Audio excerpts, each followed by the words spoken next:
you just look at how competitive the championship is, and on any given day, even the hurling championship, on any given day, any team can lose, and that's from our point of view with Dublin. There's always that fear.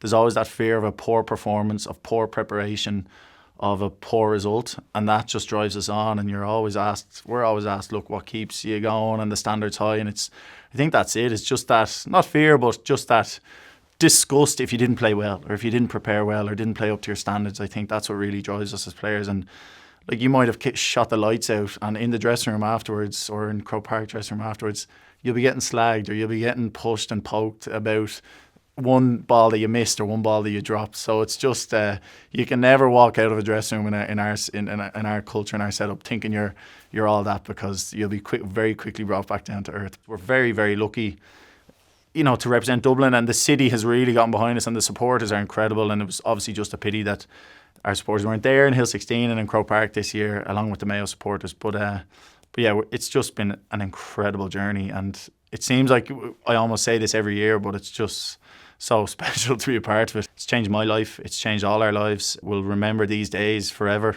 I'm not giving any retirement statements here or anything like that, but I've plenty more years ahead of me. But just amazing memories, and the journey, and different managers, and Jim, and now Desi, and it's all accumulated in really, really special times.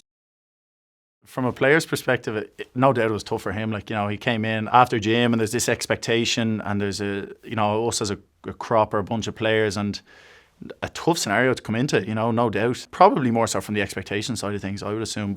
And then you throw in the delays, delays in training, not getting back together, doing Zoom, the whole introduction of Zoom calls and Zoom cooking classes and all of that. This is no secret. They're all at it. But yeah, we got one night we got together and had a cook along. We all bought our ingredients individually, had a cook along led by our nutritionist Daniel Davey, getting the extra edge.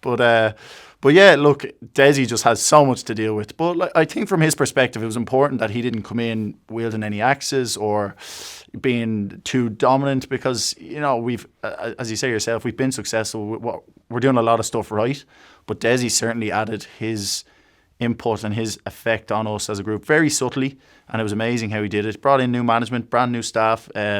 Darren Daly, who had retired last year sort of through injury, stayed on as a bit of a defensive coach, and that was very important as well, to have that sense of continuity from old to new as part of the management staff. And he was very trusting, and you could go to him with things. Desi just took the reins and added a little bit on top, and just so happy to have given back and won an All-Ireland for him as well in 2020.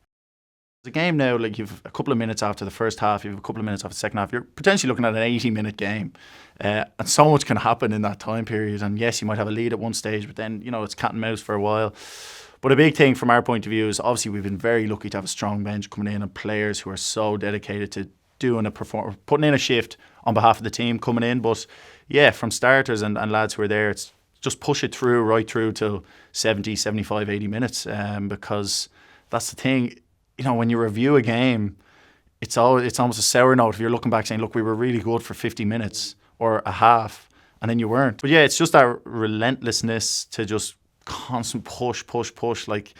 You'd always hate to give your opponent an insight and let him think you're tired, or let him think you're gassed and you're not up for it. Even if you might be hurting internally and your body would be in bits, but it's just that sort of game face, that poker face, to just push on and be relentless. I've gotten more letters in the post this year than ever before, and kids from only recently around Christmas. I think he had written the letter on the 20th of October, and I didn't get it until just after Christmas. It was unfortunate, but a school project like that, and pick your hero, and Brian Fenton's your hero, and genuinely you get this through the post, and you have to pinch yourself, and I was that kid, I was that kid picking Kieran Whelan as my hero, and if he replied to me or if he saw my letter, sure, you'd be absolutely besotted. So this child, the Longford child, I actually sent him a jersey as well, a training jersey, because just how much it means to us as players. People, you'd see a lot of maybe the Irish hockey girls doing the same, tweeting that they get letters, and Noelle Healy from Dublin, I saw recently, tweeted the same. But it means so much to us, to think that we get the awards and all of this, but to think that you're inspiring children, just for me, it's just very emotive because I was that kid, and a lot of us were. But anyway, last year, 2020, I think the biggest thing that I would look back on with so much pride is our club did a fundraiser along with Clontarf GAA, our local rivals, Raheny and Clontarf. And look, we just jumped on the bandwagon of a lot of clubs around Ireland were doing fundraisers. They were, I think the Monaghan lads did a shave or die thing, the Cork lads ran or walked to the clubs or whatever. And we were sort of sitting at home being like, look, everyone was doing this, and we were all mad for a bit of competition and a bit of competitiveness and playing against our rivals. So we just bumped heads and said, look, can we as two clubs do something to raise a bit of money? And we're very lucky we have a St. Francis Hospice in Raheny who would cover the whole catchment area of North Dublin, for example, and Clontarf have strong connections with that as well.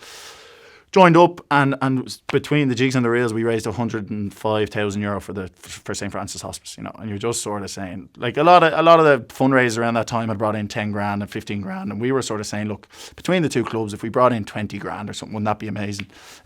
So we raised, all in all, about a couple of days after we went over €100,000, and to be able to present that to the hospice is one of my fondest memories, I think, not only from last year but ever. To do that, Jack was involved, Jack McCaffrey. To do that as a player and to have that effect and to see the club come together in a time when everyone needed it.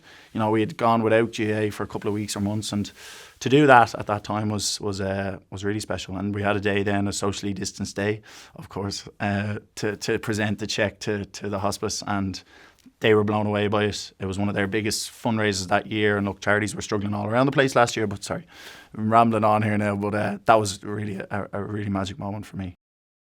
Now, I might think I've played amazingly, and you go into the family and they're telling you how crap you played, so it's the exact opposite of that. But that's very important. And as I said, like the squad and the team are very similar to that. With the success, you could easily think you're all that and walk around and with all the awards and emulations. But your family are very, very important in that, I think, and the people you have around you, and your friends as well. Like if you're playing well and you're being talked up in the media or through punditry or analysis, that it's your family and your peers that really keep you grounded, and your friends. So that's important, and as a GAA player with the demands growing and growing, to get that balance, like to spend that time with your family is very important. To spend that time with your friends is so important that all translates to just playing well on the pitch. If you have that balance in your life, and Jim and now Desi were very, very forward and sort of for that and positive for that. But yeah, look, the family for me has been everything. I think taking to the pitch over the last few years, they're top of the list in terms of who you think is there in the crowd, where they might be sitting, what their opinions might be of how you're playing or how the team is playing. A magic moment for me is getting together with my dad and sneaking into Raheny GAA after a Dublin game and having a pint just in the corner and analysing the game and getting told how many balls I let drop or how many wides I kicked. But that's part of it, and that's really a magic moment. To see the effect that GAA and your sport has on them and their lives and their circles as well, I think is remarkable. It's something I probably hadn't thought of before the success, is just to see how they get a kick out of it. We talk a lot of the time in Dublin about your why and why you come training and where your motivation comes from, and a lot of it is 95% of it is your family. So yeah, it's lovely. Hopefully he's not an emotive man. He's not a very, he wouldn't admit that too easily. But look, I think deep down it's there when on moments like this, and when you bring awards home or trophies home, you plant them on the table. There's that moment of recognition, and that's a lovely moment and something that keeps you going through dark days and winter periods. Switching off, yeah, as I said, getting very important, and the balance, and I have a little Bichon Frise at home, bring him out for a walk. Miller, so he'd be delighted with the shout out now. But yeah, just bringing him on walks, hanging out with the lads. I'm not a gamer. I don't stay up till, I know there's a few lads on the Dublin team who are into the headsets and the handpieces, and stay up to all hours gaming, but I'm not one of them, thankfully. But I'm a fiend for my phone. I just spend hours on my phone just stupidly. But I got caught up in the NFL hype there, so I was on Tom Brady bandwagon and Gronkowski bandwagon and all that sort of stuff the last while. But yeah, just getting, like, as you said, we're so lucky around where I'm from in Dublin and Raheny and that Clontarf area. We've the coast, we've St. Anne's Park where we play. We've a bit of everything. We're not far from, if you want to get to the mountains. We're very fortunate. So very lucky to have been brought up there, to have been born in there, to have played there, and met some of my best friends. So yeah, it's it's no different to anyone else. There's nothing special about it. You just let the hair down. I think like some lads, absolutely, even on the Dublin team, there's lads who go home and just think about Dublin, whereas I would try not to be that person. I think I'll be all in when I'm there, and I'll do my analysis in my own time and everything like that. There was periods there where I'm living out of home now, so hence I'll do my own washing and stuff. But there was a period when I was living at home playing with Dublin, and people at home would want to know about training and how things were going. And it's almost like when you come in from work and the last thing you want to do is talk about work. It's the same with football, as special of a place as it is. You come in and you're sort of saying, look, I don't want to talk about it. Like, it's 9:30 at night here, and I just want to have a cup of tea and go to bed. So that being able to switch off, because if you don't, it affects your relationships then, because people are asking and you're sort of, you're snappy and you're a bit, I don't want to talk about it. And then you meet maybe a supporter and they're giving you all, and will you do 4 in a row? Will you do 5 in a row? And it's the importance of being able to just deal with it, see it, and just sort of pass it on or deflect it. But yeah, switching off for me is very important. Being able to give that dedicated time to my family and my other relationships in life is an important one as well. It's a tough one. What I do say, what I always say is, if you get there, every sacrifice is worth it. So that's what I'm here now, and you experience it, and you think it's going to be something, but when you're there, it's so much more. So all the sacrifice you do is worth it.